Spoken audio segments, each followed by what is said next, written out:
Is our society today, are we lacking historical empathy Oh more than yeah. ever before?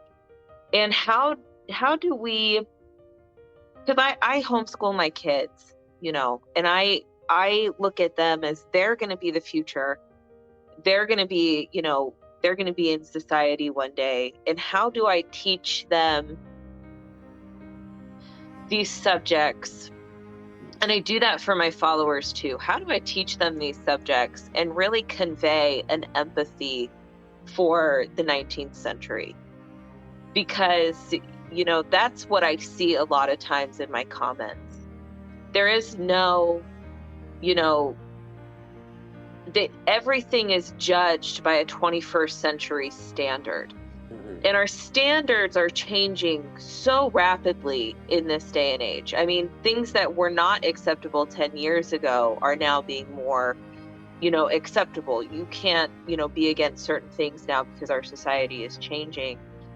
But I mean, I don't know. That's just been on my heart, this lack of empathy towards individuals and events and things that have happened in the past. Have you guys seen a lot of that in your comments? Oh Well, yeah. yeah, and this is my opinion, and this is what I like to tell people. So, you, in my opinion, are there some things that we can judge by the standards of today and say things were never okay? Yes, absolutely. Are there some things that we can look at in the context of the time and say these people were trying their hardest and their darndest to try to make things right? Yes, and I'll give you an example. A lot of people think that the American founding fathers were just these racist, old, evil slave owners, when in actuality there were quite a few of them that didn't own slaves, and even the ones who did, actually, like Jefferson and Washington, I think are the two that come to most people's mind when you talk about the founders and owning slaves.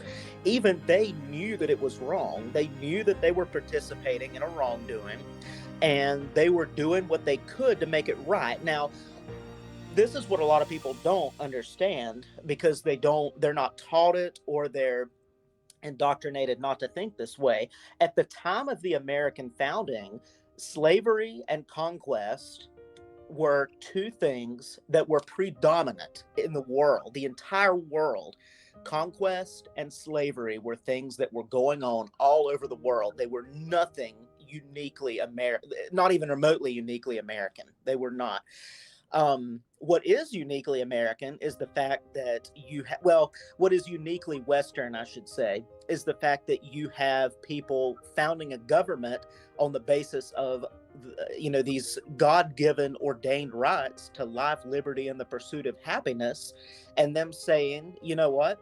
Let's extend these. It's not going to happen right now, but let's extend it. And the reason I say it's not going to happen right now, again, you have to remember things like slavery and conquest were still very much so prevalent in the world. Yes. Slavery still exists today in the modern world in places in the old world, and you don't ever hear anyone talk about that. Instead, they chastise America for throwing off the institution 160 years ago.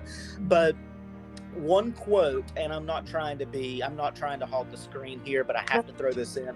This is one quote that I have pretty much memorized during my research, and it's kind of a long one, but it's from Abraham Lincoln in his response to the Dred Scott decision. So for those of you who don't know, in the late 1850s, there was a slave named Dred Scott who took his case to court.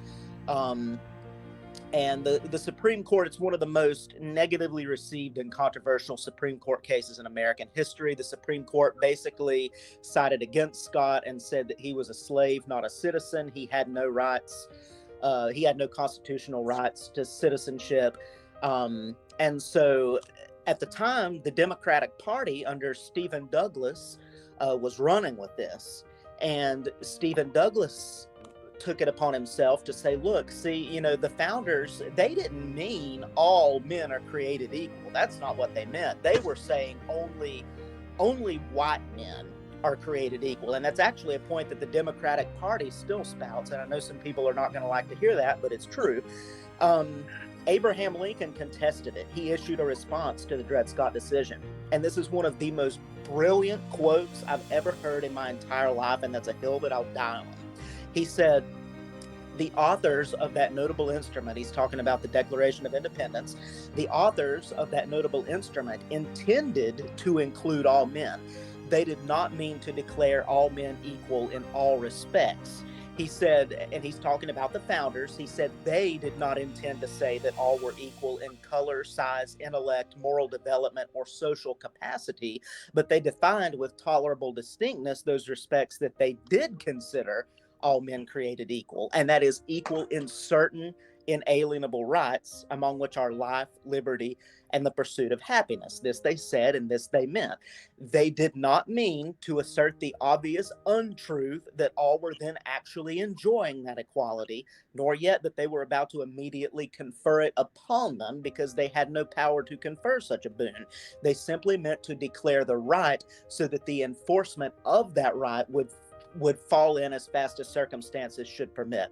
Now, he also goes on a little bit further than that in the same document, and he talks about how the phrase, all men are created equal, was actually of no practical use in the Declaration of Independence when it came to separating from Britain. Now, that part is true because Britain didn't care whether or not we had the phrase, all men are created equal in our Declaration of Independence. All they knew was, we were breaking away. They were wanting to get their colonies back.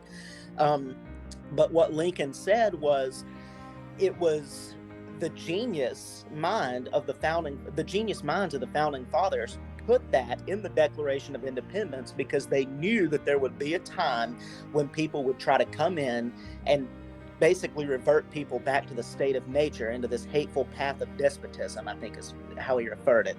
And so that final part, I'm still trying to get that a little memorized. But that entire passage is one of the most insanely genius quotes in world history that I have ever read in my entire life. And it boggles my mind that we don't actually teach that in our education system.